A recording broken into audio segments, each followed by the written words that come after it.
What's good, everybody? It's full-time trip. We are here back in the building. Arsenal 1, Ipswich 0 at Emirates Stadium to close out 2024 with a win. 6 points behind Liverpool in the Premier League table, and we move. Honestly, like what do you? It's fucking, like I don't know what y'all want me to say here. All right, listen, like, comment, subscribe, and all that good stuff. But to describe today's game it would say, to quote a great sage, what a drag. The game kind of dragged.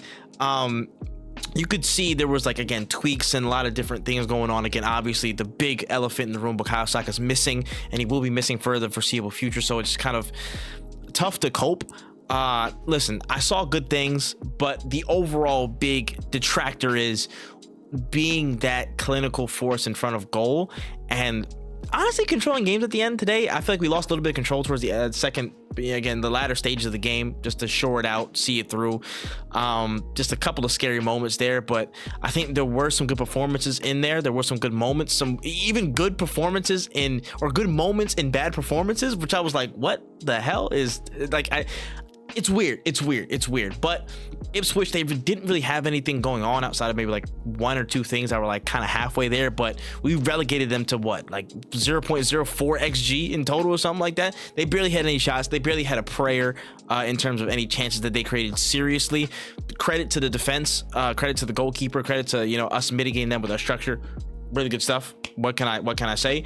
And that's pretty much it about them. Like, it's whatever. But for us, it's weird because, again, that attacking potency has to be there going into this next period of the season, going into February, March, where there's games every 3 days. The potency has to be there, and I'm seeing good things still form outside of that. Like, again, the runs that Jesus was making, again, when he had his start and stuff like that, making diagonal runs, creating space, opening things up for a lot of different players on the pitch, creating that level of chaos.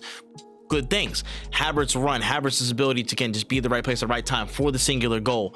Good stuff right there. Again, just picking up spaces, winning his duels, just being that overall presence, from that spot in left center mid. Good stuff.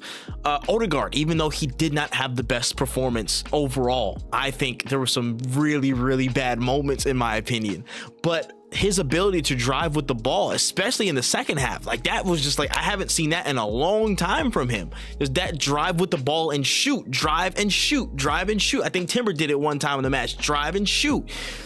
We need somebody and I feel like this is like a wholesale mentality shift. Like, again, what I feel like Saka's one thing that I feel like is very underrated that Saka transmits to the rest of the team is that level of, we can get at these guys. Let's go for the kill. I think he leads kind of dispersing that mentality, dispersing that ethos just in the rest of the team. Like, let's turn it on. Let's kill. Let's go right now. And he leads that. And now he's not here.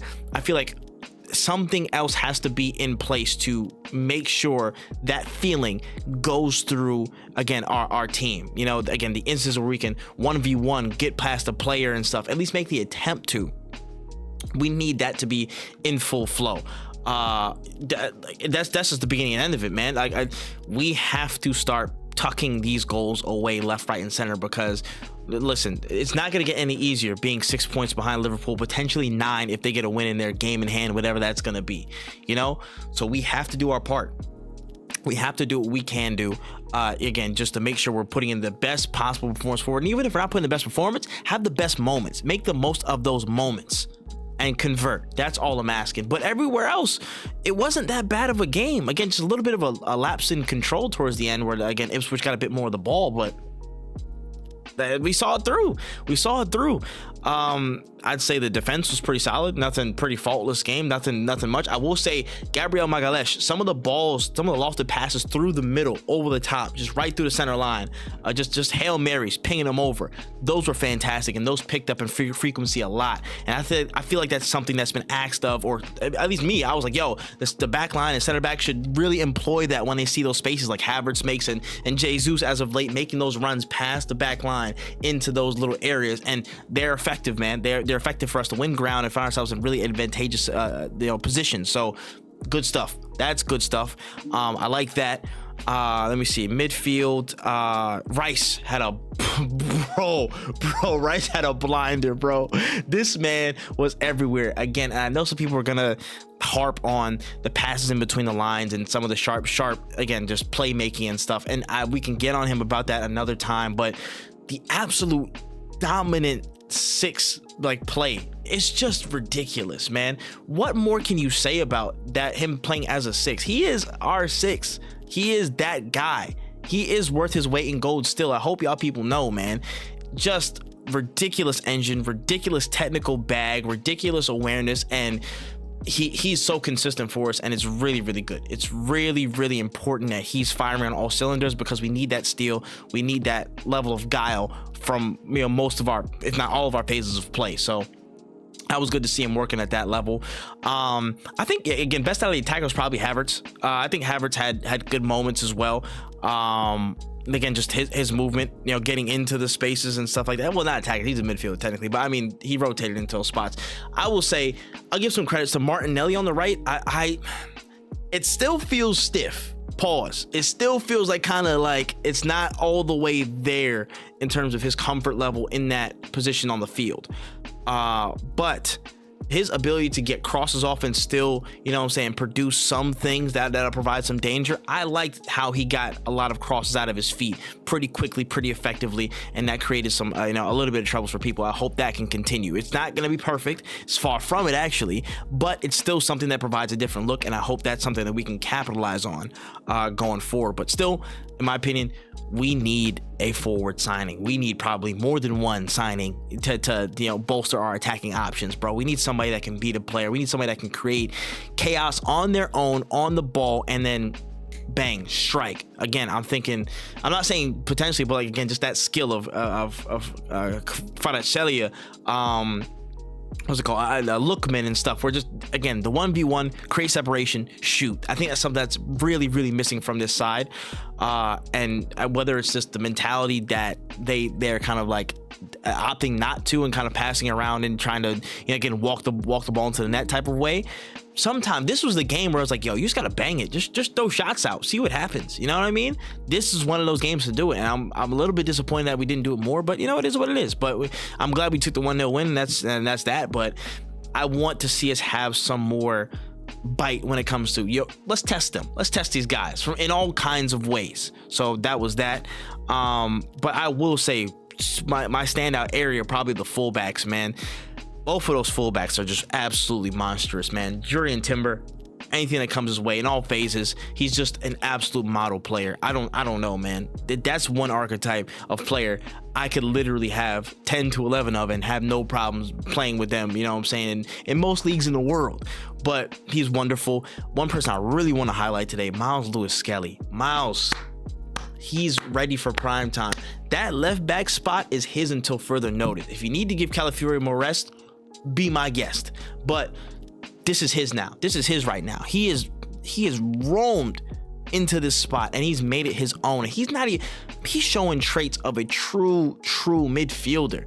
Just the absolute composure, the absolute just awareness, again, when to release passes, when to, turn your man and get past them, when to show body, you know what I'm saying, when to shield and draw fouls.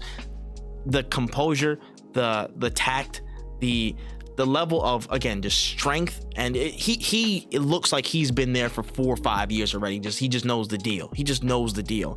And again, his prop needs to be as high as Ethan's, if not even higher, because he's doing it at such a high level right now, and he looked like it hasn't phased him not once. You know what I'm saying? Wonderful stuff.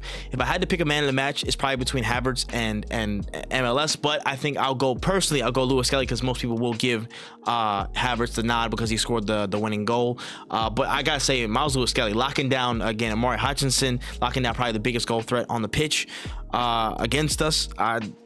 Smash up job. There's a point where Hutchinson stood him up and he just kind of turned away, got the ball back, and then let it go. Like, you saw the fear in him, you know what I'm saying? The fear. I think maybe the body check, the fear, bruh. It was there. He wasn't backing down from nothing, man. Calvin Phillips tried to buck him as well. He pushed him out. Yo, watch out, bruh. Myles Lewis-Skelly don't play that, bro. His mama in the stands watching. He can't be punked like that. King. Absolute king. Can't wait to see him continue to flourish. But listen, job done. We moved to Brentford on New Year's Day. We got business to do. We got players to sign, and we got to fight. We got to fight to get into, man. We cannot give this up just yet. Nothing's done. I'm sorry. I don't care that we're 6 points back. I don't care that they could possibly be 9. It's not done for me. It's not done. Nothing's done. We're still in cups. We're still in Champions League. We're still in the league. Stuff still can get run. So I'm hoping that the board sees the situation that we're in and decides to act and capitalize. I hope the people can just get behind these players. You know what I'm saying? I know we'll have our gripes, but get behind them, because it's going to be a tough time. And yeah, I hope some things bend in our favor, and you know, we can be on a strong run going into all the busy period that is the top of this year or next year in 2025. But let me know what you guys thought of the game, your favorite player, favorite performance, things that we can improve, setups and all that good stuff. Let me know in the comment section below. And yeah, with that being said, hey, for the rest of y'all years, it's been a really, really fun 2024. Honestly, I got to do more stuff in 2025 with this thing. I'm gonna try and, you know, maybe do live streams and do other stuff going down the line, but we'll see, man. But I'm not leaving. I'm not leaving this spot, man. I will be there. I will be there. But we'll catch y'all in the new year, man. This has been Full Time Trip. That's all the time we got. COYG. Peace.